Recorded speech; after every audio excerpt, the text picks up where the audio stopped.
Hello everyone, टिकलेट्स academy of maths YouTube channel में आप सभी का स्वागत है। आज के वीडियो में हायर ऑर्डर डिफरेंशियल इक्वेशन ये यूनिट को हम आगे बढ़ाएंगे और आज हम इसका प्रॉब्लम नंबर 30 सॉल्व करेंगे। तो देखिए, जो प्रॉब्लम आज हमें सॉल्व करना है वो आपके सामने है। क्वेश्चन में क्या लिखा है हम पढ़ेंगे। क्वेश्चन में लिखा है solve d to the power 4y by dx to the power 4 minus y equals to cos x into cos hx। तो चलो हम ये प्रॉब्लम सॉल्व करेंगे और ये प्रॉब्लम सॉल्व करने के लिए हम वही रूल्स और वही फार्मूलेस का यूज करेंगे जो हमने हायर ऑर्डर डिफरेंशियल इक्वेशन के स्टार्टिंग के 3 लेक्चर्स में बताए थे। तो अगर आपने वो स्टार्टिंग के 3 लेक्चर्स नहीं स्टडी किए हैं तो आप यहाँ से स्टडी कर लीजिएगा, उससे आपका हायर ऑर्डर डिफरेंशियल इक्वेशन का पूरा बेसिक कॉन्सेप्ट क्लियर हो जाएगा। तो इसको सॉल्व करते समय हम सबसे पहले क्या करेंगे, इसको हायर ऑर्डर डिफरेंशियल इक्वेशन के स्टैंडर्ड फॉर्म के साथ कंपेयर करेंगे। क्या होता है स्टैंडर्ड फॉर्म? देखो, ये है standard form, that is f of d of y equals to q of x। ये है हायर ऑर्डर डिफरेंशियल इक्वेशन का स्टैंडर्ड फॉर्म।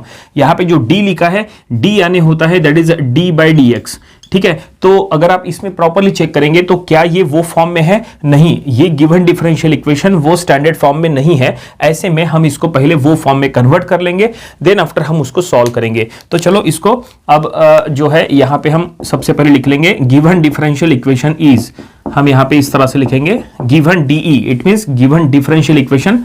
तो ये जो है हम यहाँ पे लिख रहे हैं, लेकिन यहाँ पे लिखते समय हम इसको कैपिटल D के फॉर्म में बाद में लिख लेंगे, d to the power 4y by dx to the power 4 minus y equals to cos x into cos of hx। ठीक है, तो यहाँ पे हम इसको यहाँ पे कैपिटल D के फॉर्म में लिख लेंगे, तो ये ऐसा हो जाएगा capital D to the power 4y minus y equals to cos x into cos of hx। ठीक है, यहाँ पे ऐसा मेंशन कर लो कि कैपिटल D यानी d बाई dx है। इस तरह से ये हमने यहाँ पे मेंशन कर लिए और अब यहाँ पे लेफ्ट हैंड साइड में y कॉमन ले लो, तो ये कुछ ऐसा हो जाएगा d to the power 4 minus 1 of y equals to cos x into cos of hx। तो फाइनली देखिए हमने y कॉमन लिए। अब देखो, अब इसको कंपेयर करो, क्या ये हायर ऑर्डर डिफरेंशियल इक्वेशन के स्टैंडर्ड फॉर्म में आ चुका है? बिल्कुल आ चुका है। ठीक है, ये स्टैंडर्ड फॉर्म बन के तैयार है। इसका फायदा क्या होगा देखो, तो इसका फायदा ये होगा कि अब इसका यूज करके हम आसानी से इसके 2 सॉल्यूशंस फाइंड आउट कर सकते हैं। एक बार कोई भी गिवन डिफरेंशियल इक्वेशन ये फॉर्म में आ जाता है तो वहां पे हमें 2 सॉल्यूशंस फाइंड आउट करना होता है। पहला है कॉम्प्लीमेंट्री फंक्शन और दूसरा है पर्टिकुलर इंटीग्रल। तो चलो हम यहाँ पे सबसे पहले पहला सॉल्यूशन फाइंड आउट करेंगे, दैट इज कॉम्प्लीमेंट्री फंक्शन। ठीक है, अगर आप इसको इसके साथ कंपेयर कर लेंगे तो देखो आपको दिखाई देगा कि ये जो ब्रैकेट है ये f ऑफ d के प्लेस पे है। ठीक है, देन y और इक्वल्स टू के राइट साइड में ये जो कुछ भी है ये पूरा q ऑफ x के प्लेस पे है। ओके, तो चलो अब हम यहाँ पे पहला सॉल्यूशन फाइंड आउट करेंगे, दैट इज कॉम्प्लीमेंट्री फंक्शन। लेकिन कॉम्प्लीमेंट्री फंक्शन फाइंड आउट करते समय सबसे पहले आपको ऑक्सिलरी इक्वेशन तैयार करना होता है। ऑक्सिलरी इक्वेशन तैयार करने के लिए आपको क्या करना है, सिर्फ f ऑफ d को 0 के साथ इक्वेट करना है तो ऑक्सिलरी इक्वेशन बन जाएगा। तो यहाँ पे f ऑफ d क्या है, तो ये जो ब्रैकेट है ये f ऑफ d है, तो बस इसको 0 के साथ इक्वेट करो। तो हम यहाँ पे ऐसा लिख लेंगे AE is, it means auxiliary equation. हमने यहाँ पे शॉर्ट फॉर्म में लिख लिया है, लेकिन आपको एग्जाम में पूरा जो है पूरा स्टेटमेंट में लिखना है। तो हम यहाँ पे लिखेंगे d to the power 4 minus 1 equals to 0। तो ये हमने f ऑफ d को 0 के साथ इक्वेट कर लिए। अब इसके रूट्स फाइंड आउट करो। इसके रूट्स का यूज करके ही हम कॉम्प्लीमेंट्री फंक्शन का इक्वेशन तैयार करेंगे। तो इसके कितने रूट्स आएंगे, तो इसके टोटल यहाँ पे 4 रूट्स आएंगे। वो इसलिए क्योंकि d का पावर 4 है, इसलिए यहाँ पे 4 रूट्स आना तय है। तो चलो एक काम करते हैं, 4 रूट्स अगर निकालने हैं तो हम इसको ऐसा लिख लेंगे। देखिए यहाँ पे d टू द पावर 4 है, तो हम इसको ऐसा लिखेंगे d square to the power 2 minus 1 square equals to 0। देखो हमने इसको ऐसा लिख लिया है। ऐसा लिखे, ऐसा क्यों? वो इसीलिए क्योंकि ये a square minus b square के फॉर्म में आ सके। देखो a square minus b square के फॉर्म में आ गया। अब यहाँ पे फार्मूला यूज करो, a square minus b square का फार्मूला। देखो फार्मूला ऐसा है, काफी सिंपल है, that is a minus b a plus b, ये फार्मूला है। तो चलो अब हम इसका यूज करेंगे। ये a square minus b square के फॉर्म में आ गया, तो अब हम यहाँ लिख लेंगे a माइनस b यानी d स्क्वायर माइनस 1 और a प्लस b यानी d square plus 1 equals to 0। देखो इस तरह से। ठीक है, और अब यहाँ पे क्या करो, ये दोनों ब्रैकेट को इंडिविजुअली 0 से इक्वेट करो, तो ये ऐसा हो जाएगा d square minus 1 equal to 0 and d square plus 1 equal to 0। और अब इसमें हम ऐसा लिख लेंगे d स्क्वायर इक्वल्स टू 1 और इसमें ऐसा लिखेंगे d square equals to minus 1। Okay, क्योंकि ये प्लस है, उधर जाके यहाँ पे माइनस। और अब इसका अंडर रूट कर लेना है, तो इसका अंडर रूट करते समय हम यहाँ पे लिखेंगे, चलो तो ये ऐसा d equals to plus minus 1 and d equals to plus minus i. देखो इस तरह से, यहाँ पे d स्क्वायर इक्वल्स टू 1 है, तो यहाँ पे अंडर रूट लेंगे तो ये प्लस माइनस 1 हो जाएगा, वो हमने किए। यहाँ पे d square equals to minus 1 है। माइनस 1 मतलब क्या होता है? माइनस 1 मतलब आई स्क्वायर होता है। Minus 1 it means I square. चलो वो भी यहाँ पे लिख के देते हैं कि आई स्क्वायर यानी माइनस 1 होता है। तो ये माइनस 1 है, इसका मतलब यहाँ पे इनडायरेक्टली आई स्क्वायर है। तो जब आप डी स्क्वायर यहाँ पे जब आप इसको अंडर रूट कर लेंगे तो आई स्क्वायर का अंडर रूट हो जाएगा, तो वो हो जाएगा प्लस माइनस आई, इसलिए हमने वो लिखा है। ठीक है, तो यहाँ पे एक काम करते हैं, यहाँ पे ऐसा पहले मेंशन कर लेते हैं कि d square equals to i square. देखो d square equals to minus 1, then d square equals to i square, ये इसके अकॉर्डिंग, और अब उसका अंडर रूट लिए तो ये आया, समझ में। और अब फाइनली ये हमें रूट्स मिल चुके हैं।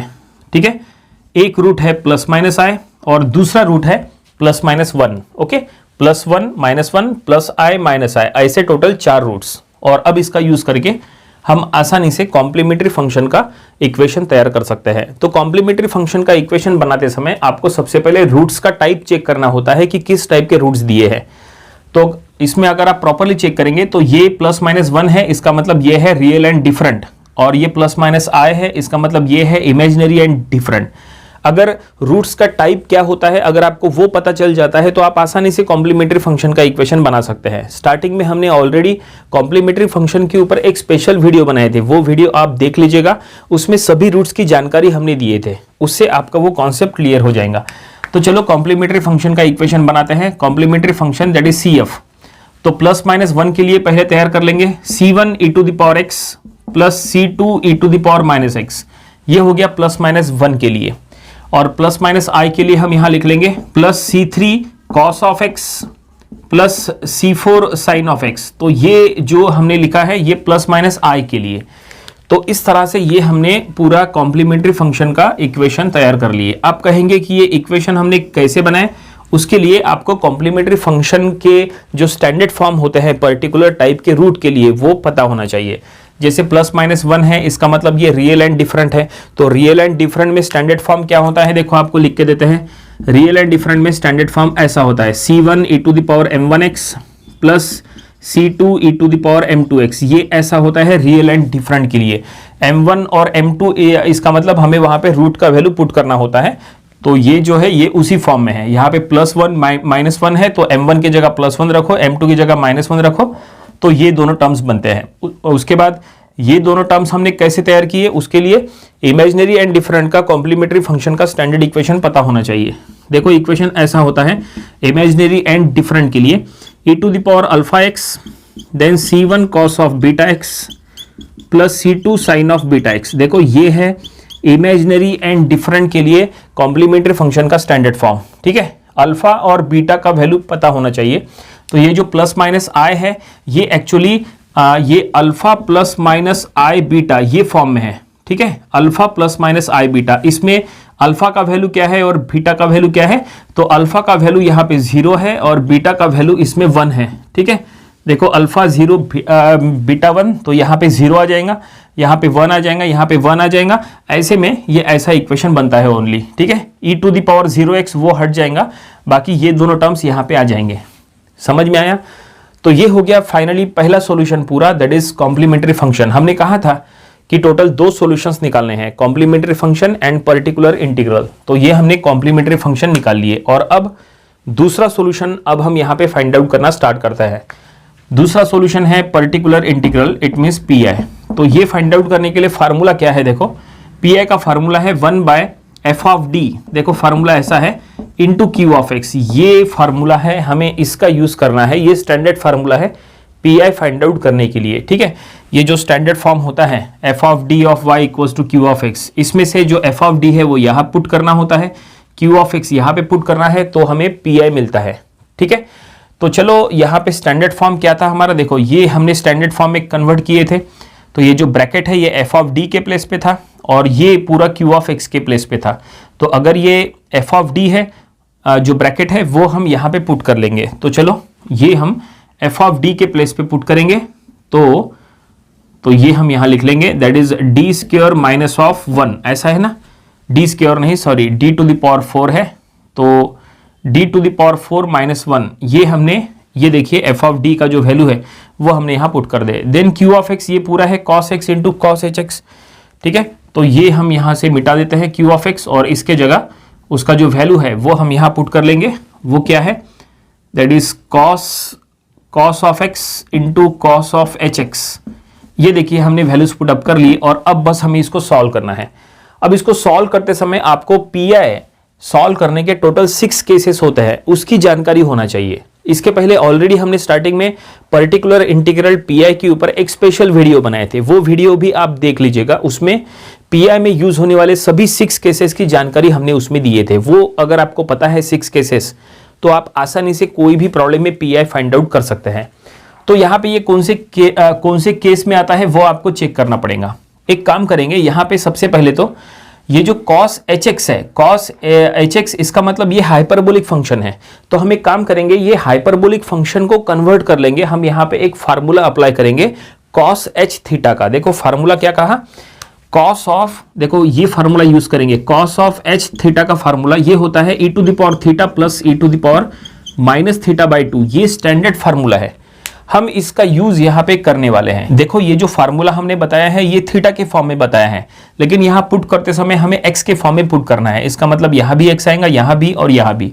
तो चलो हम यहाँ पे पहले ये स्टैंडर्ड फार्मूला अप्लाई करेंगे, देन आफ्टर हम उसको सॉल्व करके फिर हम पर्टिकुलर इंटीग्रल की केस जो है वो हम वहां पे अप्लाई करेंगे। तो ये कुछ ऐसा हो जाएगा 1 by D to the power 4 minus 1, ये तो एज इट इज रहेगा अभी फिलहाल। ये cos x भी एज इट इज रखो, ठीक है, और यहाँ पे फार्मूला अप्लाई करेंगे ये वाला, तो ये होगा e to the power x plus e to the power minus X by देखो इस तरह से डिवाइडेड बाय 2। तो ये देखिए हमने फाइनली फार्मूला अप्लाई कर लिए और ऐसा हमने यहाँ पे तैयार किए हैं। और अब इसको थोड़ा सा सॉल्व करो, इसमें से जो 2 है जो डिनोमिनेटर में है उसको बाहर ले लो, उसका वहां पे कोई काम नहीं है, ठीक है। ये 2 को बाहर ले लो और क्या करो, ये जो cos है इसको मल्टीप्लाई कर लो, cos को अंदर के दोनों टर्म्स के साथ मल्टीप्लाई करो और ये 2 को यहां से बाहर ले लो। तो ऐसा करने पर क्या होगा, तो ये ऐसा होगा, देखो 1/2 बाहर आ गया, ठीक है, then into 1 by D to the power 4 minus 1, ये अभी भी एज इट इज है, ठीक है, और cos से अंदर में मल्टीप्लाई कर लेंगे तो ये कुछ हम ऐसा लिखेंगे, इसको ब्रैकेट में देंगे cos x। एक काम करते हैं एक्सपोनेंशियल टर्म पहले लिखते हैं देन cos का टर्म लिखते हैं, ऐसा भी चलेगा, कोई दिक्कत नहीं है। इसका मतलब ये ऐसा e to the power x into cos x, ये देखो ये पहले टर्म को मल्टीप्लाई किए ऐसा आया, दूसरे टर्म को मल्टीप्लाई करेंगे plus e to the power minus x into cos x, ऐसा। ये देखिए समझ में आई, ये स्टेप हमने क्या किए, यहां से 2 बाहर ले लिए तो 1/2 बाहर हो गया और cos से पहले टर्म को मल्टीप्लाई किए ये आया, दूसरे टर्म को मल्टीप्लाई किए ये आया। अब क्या करो, अब ये जो 1/f(d) के फॉर्म में ये जो है इससे अंदर ब्रैकेट के अंदर मल्टीप्लाई कर लो, इससे ये पहले टर्म को और दूसरे टर्म को यहां पे मल्टीप्लाई करो। चलो देखते हैं मल्टीप्लाई करने के बाद क्या होता है। ये जो 1/2 बाहर है वो बाहर ही रहेगा, तो ये हम यहां पे लिख लेंगे, देखो 1/2 बाहर में है और अब इसको हम एक बड़े स्क्वायर ब्रैकेट में सॉल्व करेंगे।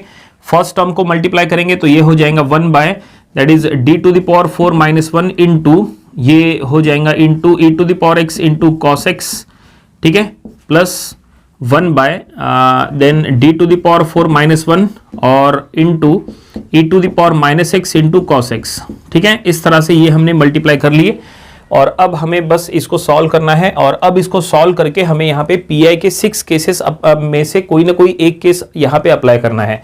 तो ये कौन से केस में आता है, इसको सॉल्व करने के लिए यहाँ पे सबसे पहले तो हम यहाँ पे केस नंबर 4 अप्लाई करेंगे।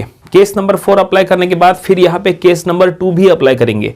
तो केस नंबर 4 कैसे अप्लाई करेंगे, कौन सा फॉर्म है यहाँ पे, तो ये देखिए e to the power x into cos x, ये केस 4 में आता है, ये भी केस 4 में आता है। तो केस 4 की जानकारी है क्या आपको, नहीं है, तो चलो यहाँ पे आपको केस 4 की जानकारी दे देते हैं।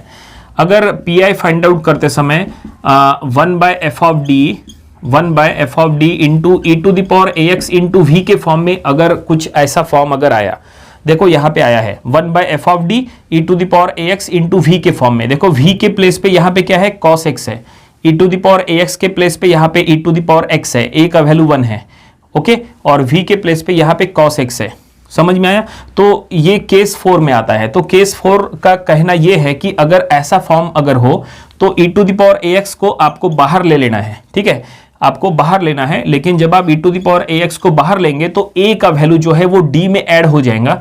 तो ये ऐसा होगा 1/f of d plus a into v। ये देखो ऐसा हो जाएगा, v वही का वही रहेगा, एक्सपोनेंशियल बाहर आ जाएगा और a जो है वो d में ऐड हो जाएगा। ये केस 4 का रूल है। तो अब बस हमें यही रूल यहाँ पे अप्लाई करना है। तो देखते हैं ये रूल अप्लाई करने पर ये क्या होता है। 1/2 बाहर था तो बाहर ही रहने दो, ठीक है। ये e to the power x बाहर ले लो, तो ये हमने e to the power x यहाँ बाहर ले लिए। और ये 1/d टू द पावर 4 है तो ये हो जाएगा d plus 1 to the power 4 minus 1 ऐसा इंटू cos x, ठीक है। तो हमने क्या किए, यहाँ पे a का वैल्यू क्या था, a का वैल्यू 1 है तो वो हमने d में ऐड कर दिए। तो d टू द पावर 4 है तो ये हो गया d plus 1 to the power 4, okay. और अब बिल्कुल यही रूल यहाँ पे भी अप्लाई करो। तो e to the power minus X बाहर ले लो तो ये हम लिख लेंगे plus e to the power minus X. और यहाँ पे a का वैल्यू क्या है, -1 है तो वो हमें d में यहाँ पे ऐड करना है। तो ये हो जाएगा d minus 1 to the power 4 minus 1 और इंटू cos x। ये देखिए इस तरह से समझ में आया। यहाँ पे हमने a का वैल्यू -1 d में ऐड किए हैं तो ये d-1 हो गया, ये इस तरह से, ओके। और अब इसको हमें सॉल्व करना पड़ेगा, ठीक है, क्योंकि d plus 1 to the power 4 और d-1 टू द पावर 4 इसको एक्सपांड करना पड़ेगा। इसको एक्सपांड करने के बाद ही आप यहाँ पे कोई ना कोई केस बाद में अप्लाई कर सकते हैं। cos x यहाँ पे है, इसका मतलब हमें यहाँ पे केस 2 अप्लाई करना पड़ेगा, लेकिन वो बाद में करेंगे, पहले हम इसको एक्सपांड कर लेंगे। तो अब इसको सॉल्व करने के लिए आपको a plus B to the power 4 और a minus B to the power 4 का फार्मूला पता होना चाहिए, क्योंकि ये देखो a plus B to the power 4 के फॉर्म में है और ये a minus B to the power 4 के फॉर्म में है। तो इसको कैसे एक्सपांड करेंगे, देखो फार्मूला हम यहाँ पे लिख के देते हैं। अगर आपके पास फार्मूला नहीं लिखा है तुरंत अपने नोटबुक में वो लिख के रखो। तो a plus B to the power 4 का फार्मूला ऐसा है, देखो a plus B to the power 4। तो इसका एक्सपांशन ऐसा होता है, that is a to the power 4 plus 4a cube b plus 6a square b square plus 4ab cube plus b to the power 4। देखो ये फार्मूला है और ये formula a plus B to the power 4 का है। a minus B to the power 4 का formula अलग आता है, तो वो भी हम आपको बताते हैं। चलो पहले ये फार्मूला का यूज करके इसको एक्सपांड कर लेते हैं इसको, ठीक है। यहाँ पे तो ये क्या होगा, तो चलो यहाँ से हम लिखेंगे क्योंकि ये थोड़ा सा बड़ा हो सकता है। 1/2 बाहर में है, ठीक है।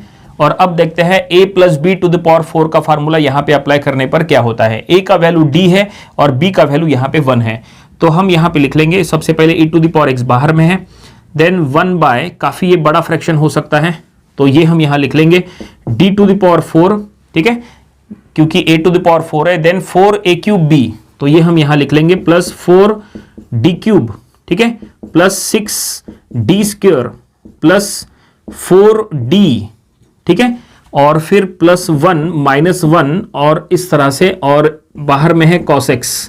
ये देखिए हमने यहाँ पे एक्सपांड कर लिए, ठीक है। काफ़ी ये बड़ा हो गया लेकिन एक्सपांड तो करना ही पड़ेगा क्योंकि बिना एक्सपांड किए ये सॉल्व ही नहीं होगा, ठीक है, इसलिए ये हमने एक्सपांड कर लिए। चेक कर लो आप, a plus B to the power 4 के फॉर्म में ये था तो हमने ये a to the power 4 plus 4a cube b जो फार्मूला लिखा के दिए हैं उसके अकॉर्डिंग है, plus 6a square b square, तो 6d स्क्वायर प्लस 1 स्क्वायर, ठीक है। देन 4ab क्यूब, तो यहाँ पे 4ab यानी d इंटू 1 क्यूब, तो यहाँ पे 4 इंटू d, ओके। और फिर यहाँ पे b टू द पावर 4 यानी 1 टू द पावर 4 1 और ये -1, ओके। तो ये हमने यहाँ पे अप्लाई कर लिए और अब बिल्कुल इसी तरह का हमें यहाँ पे भी एक्सपेंशन करना है। तो सबसे पहले exponential term as it is रखते हैं e to the power -x, और अब देखिए इसका एक्सपेंशन। और अब ऐसे में यहाँ पे आपको फार्मूला पता होना चाहिए, कौन सा फार्मूला, तो यहाँ पे a minus B to the power 4 का फार्मूला, तो इसी फार्मूले में आपको थोड़ा सा चेंज करना है। देखो यहाँ पे वो फार्मूला बता रहे, तुरंत अपने नोटबुक में लिख लो। अगर a minus B to the power 4 है तो ऐसे में क्या करना है, एक्सपांशन तो सेम रहेगा लेकिन आपको साइन में यहाँ पे चेंजेस करना है। तो यहाँ पे ये जो प्लस है ये माइनस हो जाएगा, ठीक है, ये प्लस में रहेगा और ये माइनस हो जाएगा, ठीक है। इसका मतलब माइनस प्लस ऐसा चलना है। बाकी देखो पूरा एक्सपांशन सेम टू सेम है, यहाँ माइनस आ गया फिर प्लस आ गया फिर माइनस आ गया फिर प्लस आ गया, ठीक है। तो चलो अब इसको एक्सपांड कर लेंगे। तो फार्मूला आपके सामने है, तो ये हम यहाँ लिख लेंगे d टू द पावर 4, ठीक है, माइनस 4 यहाँ रहेगा, ये सेम टू सेम जो यहाँ पे हमने लिखा है वही हमें वहाँ लिखना है, बस आपको माइनस प्लस ऐसा करना है। -4d³ ठीक है, प्लस 6d², ठीक है, और -4d, देन +1 -1 इंटू यहाँ पे cos x। तो इस तरह से ये हमने एक्सपांशन कर लिए और अब इसके बाद हम इसको सॉल्व करेंगे। क्या कर सकते हैं, इसमें क्या कुछ कैंसिल हो जाएगा, तो ये +1 -1 यहाँ पे कैंसिल हो जाएगा, तो इसको हम कट कर लेंगे और यहाँ पे भी +1 -1 कैंसिल हो जाएगा। और अब जो बचा है उसमें अब हमें केस नंबर 2 के रूल्स अप्लाई करना है। पर्टिकुलर इंटीग्रल अभी भी पूरा नहीं हुआ है, यहाँ पे अब हमें केस 2 के रूल अप्लाई करना पड़ेगा, क्योंकि यहाँ पे है cos x और यहाँ पे भी है। तो केस नंबर 2 का रूल आपको पता होना चाहिए। क्या है रूल, तो रूल ऐसा है कि PI फाइंड आउट करते समय अगर 1/f(d) इंटू cos ax या sin ax के फॉर्म में अगर हो, cos ax या sin ax, चलो यहाँ पे दूसरा ऑप्शन sin ax का भी लिख के देते हैं।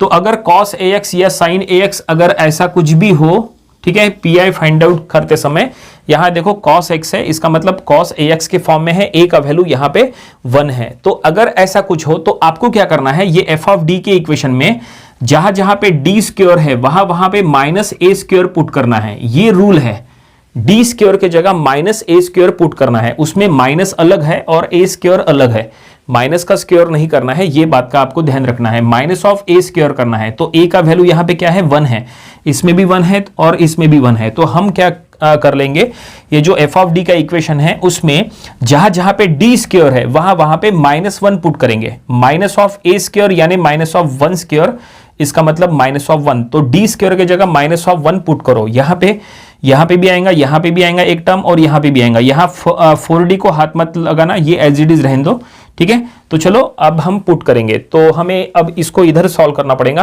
तो ये हम यहाँ पे कंटिन्यू करेंगे। देखो ये काफी बड़ा हो सकता है, लेकिन ये देखो 1/2 हम सबसे पहले बाहर रखते हैं, ठीक है, क्योंकि यहाँ पे 1/2 बाहर है, e⁻x भी बाहर है, तो यहाँ ब्रैकेट के अंदर e⁻x है। और अब देखो यहाँ पे हम पुट करने वाले हैं, जहां जहां पे d² है वहां पे -1। तो देखो यहाँ पे d⁴ है, d⁴ मतलब d² इंटू d² होता है कि नहीं, d⁴ यानी d² इंटू d², d³ है, इसका मतलब d² इंटू d ऐसा हो जाएगा, ठीक है। तो सिर्फ d² की जगह पुट करना है, बाकी कहीं नहीं। तो ये हम यहाँ पे ऐसा फ्रैक्शन बना लेंगे, काफी ये बड़ा हो सकता है, 1 ऊपर में रखो, d⁴ यानी d² इंटू d², इसका मतलब -1 इंटू -1, ठीक है। 4d³ यानी 4 + 4d² यानी -1 इंटू d, ठीक है, ऐसा 6d² यानी +6 इंटू -1, ओके, और +4d एज इट इज बचेगा, उसको कुछ नहीं करना है, ओके। और ये यहाँ पे फ्रैक्शन कंप्लीट, और बाहर में है cos x, तो ये हम यहाँ cos x लिख देंगे, ठीक है। तो यहाँ तक हम लोग आ गए, ओके। और अब प्लस आगे बढ़ेंगे, देखो प्लस e⁻⁻x, तो यहाँ पे अब हमें लिखना है नीचे बिल्कुल इसी टाइप से प्लस e⁻⁻x, और अब फिर से एक फ्रैक्शन बनेगा, ठीक है, इसमें 1 ऊपर में है, देखो 1 ऊपर में है, यहाँ पे भी d⁴ है, इसका मतलब d² इंटू d², तो d² इंटू d², d³ यानी d² इंटू d ऐसा। तो चलो पुट करेंगे, तो सिर्फ साइन का डिफरेंस आएगा, बाकी पूरा जो है वो सेम टू सेम रहेगा। इसका मतलब -1 इंटू -1, और ये माइनस हो जाएगा 4 -1 इंटू d प्लस 6 -1, और माइनस ऑफ ये हो जाएगा, दैट इज 4d, बस इतना हो जाएगा। और बाहर में है अगेन cos x, तो अब ये स्क्वायर ब्रैकेट यहाँ कंप्लीट करो। तो ये देखिए फाइनली हमने ये इक्वेशन के बाद इसके बाद हमने ये स्टेटमेंट लिखा है, d² के जगह -1 ऐसा हमने पुट किया है, केस नंबर 2 का रूल अप्लाई किए। और अब इसको थोड़ा सा पहले रिड्यूस करो, बाद में देखते हैं कि क्या करना है, क्या सॉल्व करना है। थोड़ा सा रिड्यूस करो पहले। तो रिड्यूस करते समय सबसे पहले ये 1/2 बाहर में है, और यहाँ पे स्क्वायर ब्रैकेट स्टार्ट होता है, e⁻x यहाँ पे बाहर में है, और यहाँ पे क्या क्या बचेगा डिनोमिनेटर में वो पहले आप देख लो। तो ये देखो ये है 1, ठीक है, और यहाँ पे चलो स्टेप 5 चलेंगे, 1, देन ये -4d, ठीक है, -4d, ये -6, और ये +4d, ठीक है, और बाहर में है cos x, ये बाद में कैंसिल हो जाएगा, ठीक है। ये देखो इस तरह से +4d -4d बाद में कैंसिल हो जाएगा, और इसमें से क्या बचेगा, तो plus E to the power minus X बाहर में है, ठीक है। और यहाँ पे भी उसी टाइप की टर्म्स जो है वो बचने वाली है।